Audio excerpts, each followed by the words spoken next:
할머니가 꼬꼬마에게 들려주는 잠자리 성경.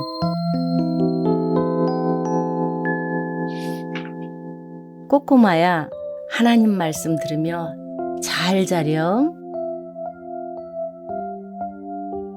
마태복음 25장. 그때 하늘나라는 등불을 들고 신랑을 맞이하러 나간 10명의 처녀와 같을 것이다. 그 가운데 5명은 어리석었고 5명은 슬기로웠다. 어리석은 처녀들은 등불은 가져왔지만 기름은 챙기지 않았다. 하지만 슬기로운 처녀들은 등불과 함께 그릇에 기름을 담아 가지고 왔다. 신랑이 늦도록 오지 않자 처녀들은 모두 졸다가 잠이 들어버렸다. 한밤중에 갑자기 신랑이 온다. 어서 나와서 신랑을 맞으라. 하는 소리가 들렸다. 그러자 처녀들은 모두 일어나 자기 등불을 준비했다. 어리석은 처녀들은 슬기로운 처녀들에게 우리 등불이 꺼져가는데 기름을 좀 나눠다오 하고 부탁했다. 슬기로운 처녀들은 안 된다. 너희와 우리가 같이 쓰기에는 기름이 부족할지도 모른다. 기름 장수에게 가서 너희가 쓸 기름을 좀 사라 하고 대답했다. 그러나 그들이 기름을 사러 간 사이에 신랑이 도착했다. 준비하고 있던 처녀들은 신랑과 함께 결혼 잔치에 들어갔고 문은 닫혀버렸다. 어리석은 처녀들은 나중에 돌아와 애원했다. 주여, 주여, 우리가 들어가게 문을 열어 주십시오. 그러나 신랑은 대답했다. 내가 진실로 너희에게 말한다. 나는 너희를 알지 못한다. 그러므로 너희도 깨어 있으라.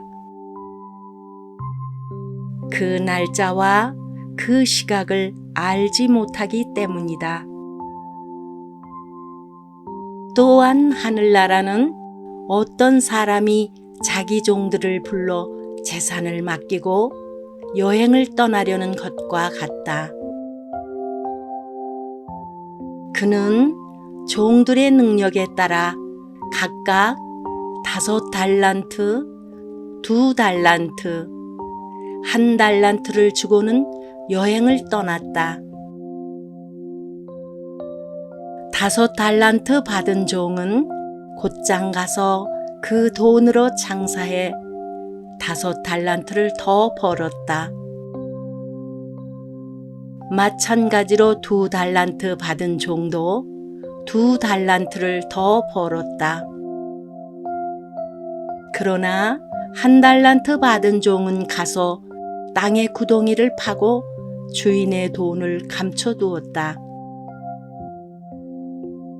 시간이 흘러 그 종들의 주인이 집으로 돌아와 종들과 결산하게 됐다. 5달란트 받은 종이 주인에게 5달란트를 더 가져와 말했다. 주인님은 제게 5달란트를 맡기셨습니다. 자, 보십시오. 제가 5달란트를 더 벌었습니다. 그러자 그의 주인이 대답했다. 잘했다. 착하고 신실한 종아. 네가 작은 일에 충성했으니 이제 더 많은 일을 맡기겠다. 와서 내 주인의 기쁨을 함께 나누자. 2달란트 받은 종도 와서 말했다. 주인님, 주인님은 제게 2달란트를 맡기셨습니다. 자, 보십시오. 제가 2달란트를 더 벌었습니다. 그의 주인이 대답했다. 잘했다. 착하고 신실한 종아. 네가 작은 일에 충성했으니 이제 더 많은 일을 맡기겠다. 와서 네 주인의 기쁨을 함께 나누자. 그때 1달란트 받은 종이 와서 말했다. 주인님, 저는 주인님이 굳은 분이라 심지 않은 데서 거두시고 씨 뿌리지 않은 곳에서도 곡식을 모으시는 것을 압니다. 그래서 저는 두려운 나머지 나가서 주인님의 돈을 땅에 감춰두었습니다. 보십시오. 여기 주인님의 것이 있습니다. 주인이 대답했다. 이 악하고 게으른 종아, 내가 심지 않은 데서 거두고 씨 뿌리지 않은 곳에서 곡식을 모으는 줄 알았느냐? 그렇다면 너는 내 돈을 돈놀이하는 사람에게라도 맡겼어야 하지 않느냐? 그랬다면 내가 돌아와서 그 돈에다 이자라도 받았을 것이다. 저 종에게서 1달란트를 빼앗아 10달란트 가진 종에게 주어라. 누구든지 있는 사람은 더 많이 받아 풍성해질 것이며 없는 사람은 있는 것마저 모두 빼앗길 것이다. 이 쓸모없는 종을 바깥 어둠 속으로 내쫓아라. 거기서 슬피 울며 이를 갈게 될 것이다. 인자가 그의 영광 가운데 모든 천사들과 함께 올 때에 그의 영광의 보좌 위에 앉을 것이다. 모든 민족들이 그 앞에 모이게 되고 목자가 염소 중에서 양을 가려내듯이 인자는 그들을 둘로 갈라 양들은 자기 오른쪽에 염소들은 그 왼쪽에 둘 것이다. 그때 그 왕이 오른쪽에 있는 사람들에게 말할 것이다. 이리 와서 세상의 창조 때부터 너희를 위해 마련해 두신 나라를 상속하라. 너희는 내가 배고플 때 먹을 것을 주었고 내가 목마를 때 마실 것을 주었으며 내가 나그네 됐을 때 나를 맞아들였다. 내가 헐벗었을 때 옷을 입혀 주었고 내가 병들었을 때 돌봐 주었으며 내가 감옥에 갇혔을 때 나를 찾아주었다. 그때 의인들이 대답할 것이다. 주여, 언제 주께서 배고프신 것을 보고 우리가 먹을 것을 드렸으며 언제 주께서 목마르신 것을 보고 우리가 마실 것을 드렸습니까? 언제 주께서 나그네 되신 것을 보고 우리가 맞아드렸으며 언제 주께서 헐벗으신 것을 보고 우리가 입을 것을 드렸습니까? 언제 주께서 병드시거나 감옥에 갇히신 것을 보고 우리가 찾아갔습니까? 왕이 대답할 것이다. 내가 진실로 너희에게 말한다. 무엇이든 너희가 여기 있는 내 형제들 중 가장 보잘것없는 사람에게 한 것이 곧 내게 한 것이다. 그러고 나서 왕은 왼쪽에 있는 사람들에게 말할 것이다. 이 저주받은 사람들아, 내게서 떠나 마귀와 그의 부하들을 위해 마련된 영원한 불 속으로 들어가라. 너희는 내가 배고플 때 먹을 것을 주지 않았고 내가 목마를 때 마실 것을 주지 않았다.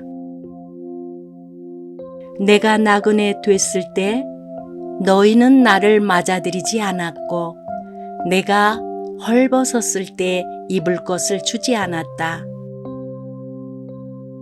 내가 병들고 감옥에 갇혔을 때 너희는 나를 보살펴 주지 않았다. 그들 역시 대답할 것이다. 주여, 우리가 언제 주께서 배고프시거나 목마르시거나 나그네 되시거나 헐벗으시거나 병드시거나 감옥에 갇히신 것을 보고 돌보지 않았다는 말씀입니까? 왕이 대답할 것이다. 내가 진실로 너희에게 말한다. 무엇이든 너희가 여기 있는 사람들 중 가장 보잘것없는 사람에게 하지 않은 것이 곧 내게 하지 않은 것이다. 그러므로 그들은 영원한 벌에, 의인들은 영원한 생명에 들어갈 것이다.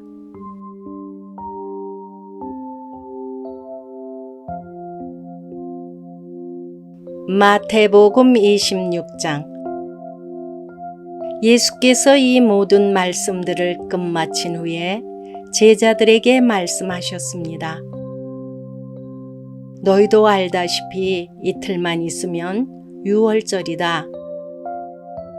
그때 인자는 넘겨져 십자가에 못 박힐 것이다. 그 무렵 대제사장들과 백성의 장로들은 가야바라 하는 대제사장의 관저에 모여 교묘하게 예수를 체포해 죽일 음모를 꾸미고 있었습니다. 그러나 그들은 백성들이 소동을 일으킬지도 모르니 명절 기간에는 하지 맙시다 라고 말했습니다. 예수께서 베다니에 있는 나병 환자 시몬의 집에 계실 때였습니다. 한 여인이 값진 향유가 가득 든 옥합을 들고 와 식탁에 기대어 음식을 잡수시는 예수의 머리에 향유를 부었습니다. 제자들은 이것을 보고 분개하며 물었습니다. 왜 향유를 저렇게 낭비하는가? 이 향유를 비싼 값에 팔아 그 돈으로 가난한 사람들을 도울 수 있었을 텐데,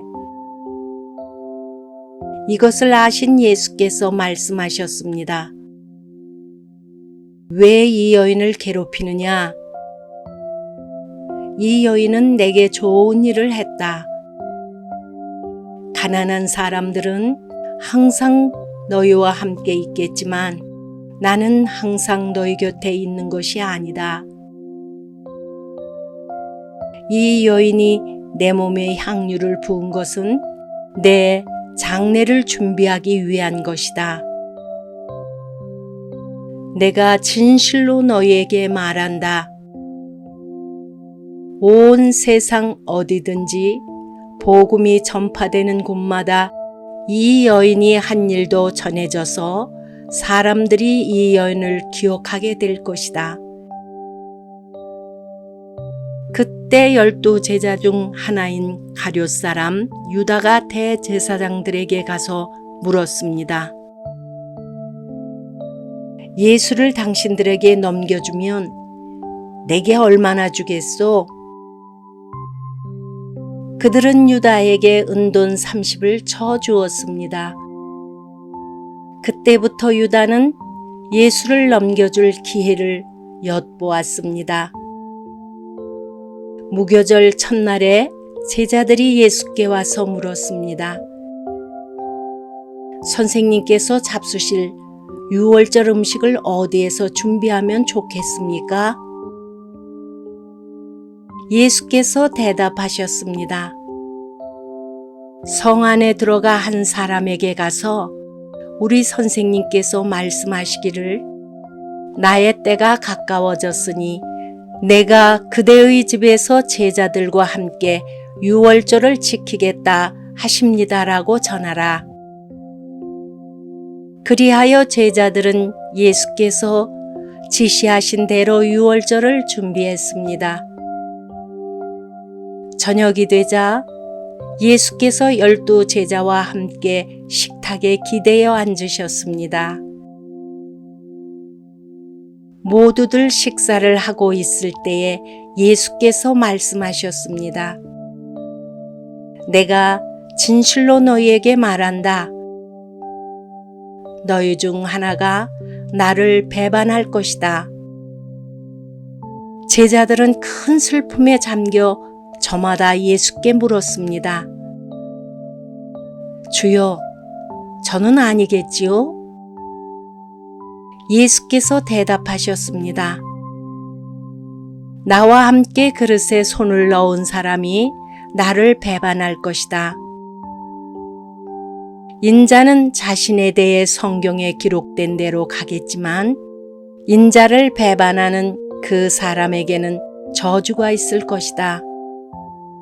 그는 차라리 태어나지 않는 게 나았을 것이다.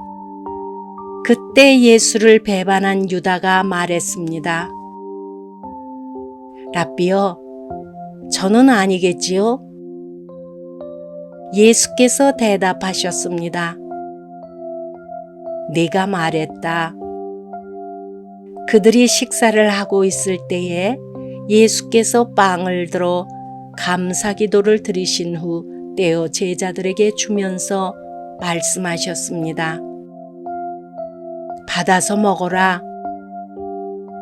이것은 내 몸이다.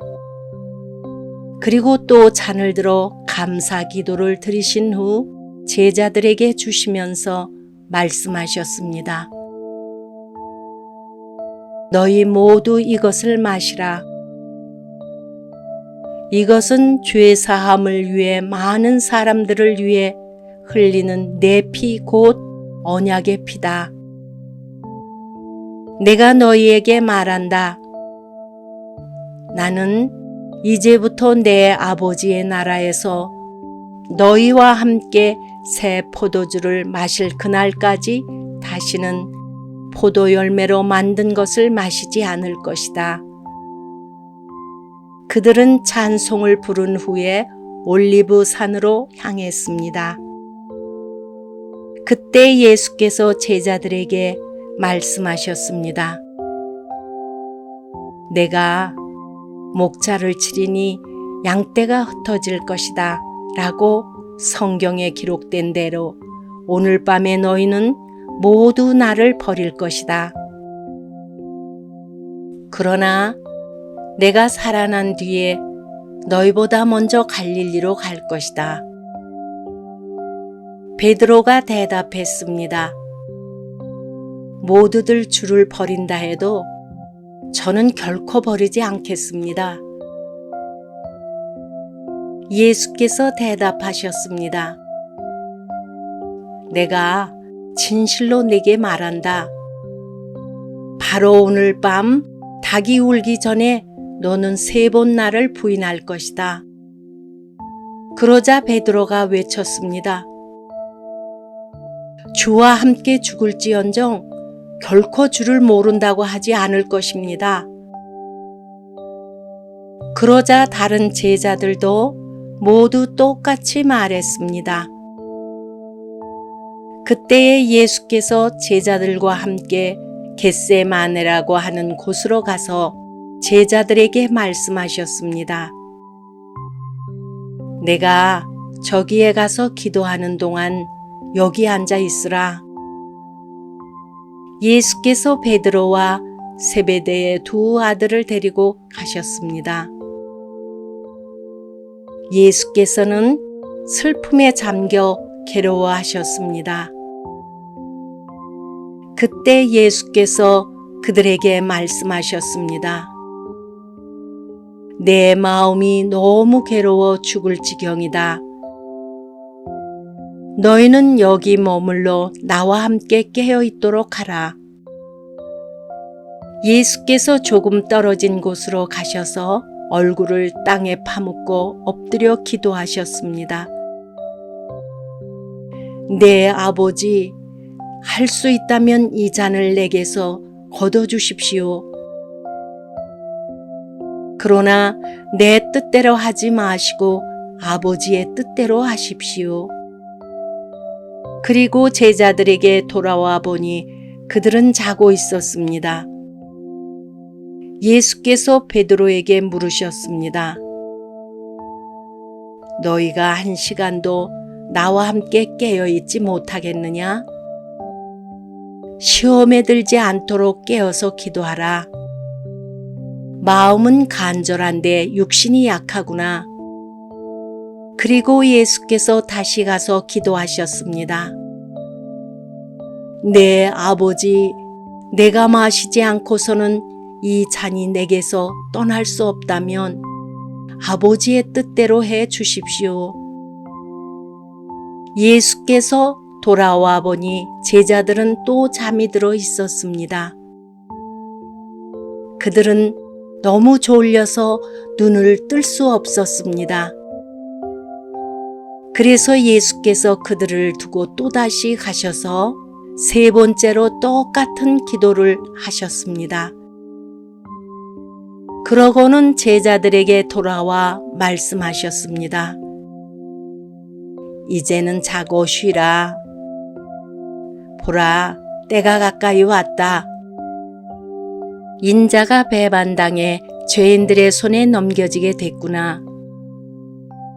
일어나라, 가자. 보라, 저기 나를 넘겨줄 사람이 가까이 오고 있다. 예수의 말씀이 채 끝나기도 전에 12 제자 중 하나인 유다가 다가왔습니다.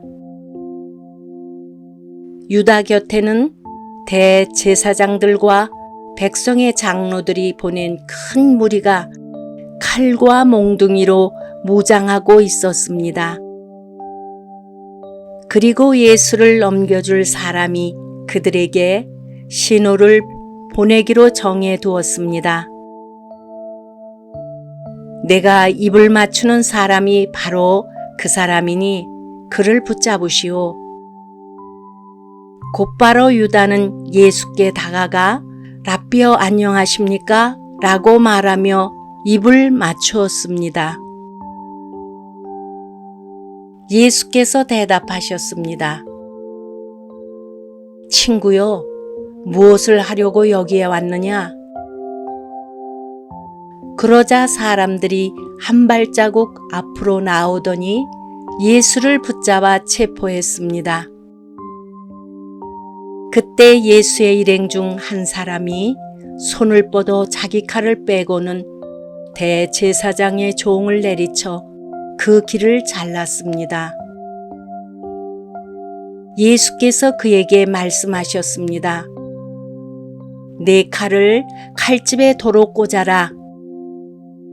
칼을 뽑는 사람들은 모두 칼로 망할 것이다. 내가 내 아버지께 청하면 당장 12군단보다 더 많은 천사들을 보내주실 수 있다는 것을 너는 모르느냐?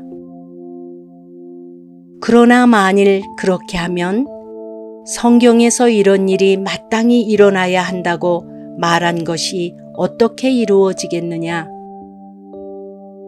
그때 예수께서 무리에게 말씀하셨습니다. 너희가 강도를 잡듯이 칼과 몽둥이로 나를 잡으러 왔느냐? 내가 날마다 성전에 앉아 가르쳤는데 너희가 그때는 나를 체포하지 않았다. 그러나 이 모든 일은 예언자들의 글을 이루기 위해 일어난 것이다. 그때에 제자들이 모두 예수를 버리고 달아났습니다. 예수를 체포한 사람들은 예수를 대제사장 가야바에게 끌고 갔습니다. 그곳에는 율법학자들과 장로들이 모여 있었습니다. 베드로는 멀찌감치 예수를 따라가 대제사장 관저의 뜰까지 갔습니다. 그는 들어가 하인들과 함께 앉아서 결말이 어떻게 되는지 지켜보았습니다. 대제사장들과 온 공회가 예수에 대한 거짓 증거를 찾아내어 죽이려고 했습니다. 많은 사람들이 나서서 거짓 증언을 했지만 그들은 아무런 증거도 발견하지 못했습니다. 결국 두 사람이 나와 주장했습니다. 이 사람이 내가 하나님의 성전을 헐고 3일 만에 다시 세울 수 있다고 말했습니다. 그러자 대제사장이 일어나 예수께 말했습니다. 아무 대답도 안 할 작정이냐? 이 사람들이 너에 대해 이렇게 불리한 진술을 하고 있지 않느냐? 그러나 예수께서는 아무 말씀도 하지 않으셨습니다. 대제사장이 예수께 말했습니다. 내가 살아계신 하나님께 맹세하며 네게 명령하니 우리에게 말해보아라. 네가 그리스도 곧 하나님의 아들이냐? 예수께서 대답하셨습니다. 네가 스스로 말했다. 내가 너희에게 말한다. 이제 앞으로는 인자가 권능의 보좌 오른편에 앉아 있는 것과 하늘 구름을 타고 오는 것을 너희가 볼 것이다. 그러자 대제사장은 자기 옷을 찢으며 말했습니다. 이 사람이 하나님을 모독하고 있소. 더 이상 무슨 증인이 필요하겠소? 보시오. 여러분은 지금 하나님을 모독하는 말을 들었소. 여러분은 어떻게 생각하시오? 그들은 죽어 마땅합니다. 라고 대답했습니다. 그러자 그들은 예수의 얼굴에 침을 뱉고 주먹으로 그를 때렸습니다. 또 어떤 사람들은 뺨을 때리면서 말했습니다. 그리스도야, 누가 너를 때렸는지 예언자처럼 말해보아라. 그때 베드로는 뜰에 앉아 있는데 한 하녀가 베드로에게 다가와 말했습니다. 당신도 갈릴리 사람 예수와 함께 있었던 사람이군요. 그러나 베드로는 모든 사람들 앞에서 그 말을 부인하며 네가 도대체 무슨 말을 하는지 나는 모르겠다 라고 했습니다. 그러고는 대문 있는 데로 나왔는데 또 다른 하녀가 베드로를 보더니 거기 있던 사람들에게 말했습니다. 이 사람도 나사렛 예수와 함께 있었어요. 베드로는 다시 맹세코 부인하며 나는 그 사람을 모르오 라고 했습니다. 얼마 지나지 않아 거기 서 있던 사람들이 베드로에게 다가와 말했습니다. 당신도 그들 중 한 사람인 것이 틀림없소. 당신의 말씨를 보니 분명하오. 그러자 베드로는 저주하며 나는 그 사람을 모른다 라고 맹세했습니다. 바로 그때 닭이 울었습니다. 그제야 베드로는 예수께서 닭이 울기 전에 네가 3번 나를 모른다고 할 것이다 라고 하신 말씀이 생각났습니다. 그리고 베드로는 밖으로 나가 한없이 눈물을 쏟았습니다.